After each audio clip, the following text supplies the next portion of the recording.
187. What's that on that beat? Oh. Hello everyone, this is Ryan Hamer, and Ryan Anderson.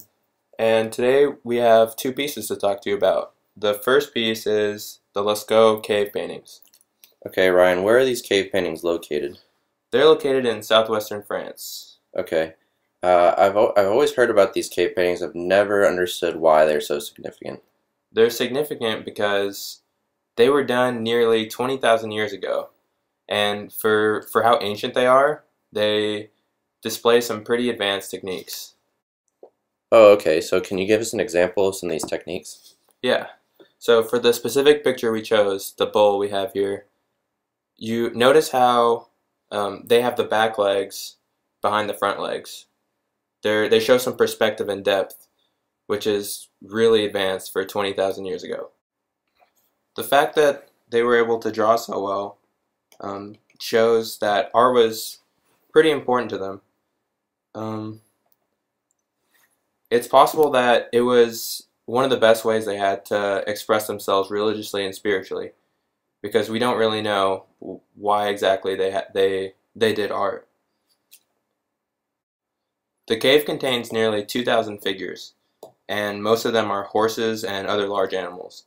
Their main source of food at the time was reindeer, but there isn't a single drawing of one. So I guess it shows that they worship the larger animals. In the book Lascaux, Movement, Space, and Time by Norbert Agelat, it stresses the importance of why we need to preserve this. It's one of the greatest discoveries of mankind, and it was discovered in 1940. Today it's even closed off to the public, and only the researchers can go in there only a few hours a week. Okay. So our next artwork is the artwork I chose by the street artist Banksy, and the title is The Banality of Evil, done in oil, on top of oil, on a canvas in 2013. So who exactly is Banksy? Banksy, actually, no one knows who Banksy is besides a few other street artists. Banksy is completely anonymous. Okay, so tell us about your piece, The Banality of Evil. Okay, so there's kind of a background story with this piece.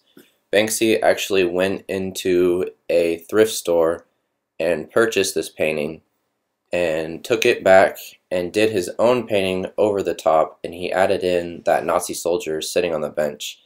And then what he did afterwards is he re-donated the piece back to the thrift shop, and the thrift shop is a thrift shop for charity, so all the proceeds go to charity, which are for people with HIV/AIDS. And the piece is currently, it was set up for bid for $76,000, and now I think it has sold for $610,000. So what exactly is going on in this painting? Okay, so the painting itself is, well, the only part of the painting that Banksy actually did is the Nazi soldier. He painted on top of an original painting, which is why it says it's done in oil on oil. And the phrase, the banality of evil, refers to the idea that ordinary people can commit acts of horror when following orders. And I believe that's why he painted the Nazi soldier, because the soldier is still an ordinary person, but when the uniform is put on and he's following orders, awful, terrible things happen.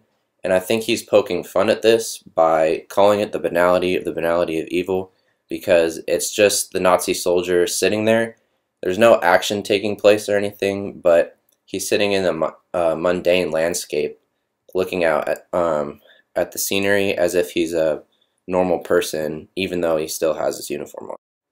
There's actually a quote that I think directly relates to this piece by Banksy himself, and he says, "The greatest crimes in the world are not committed by people who break the rules.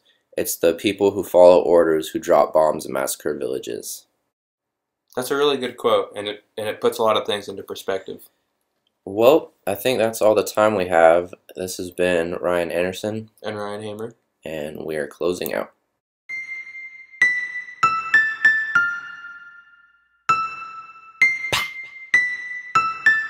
187.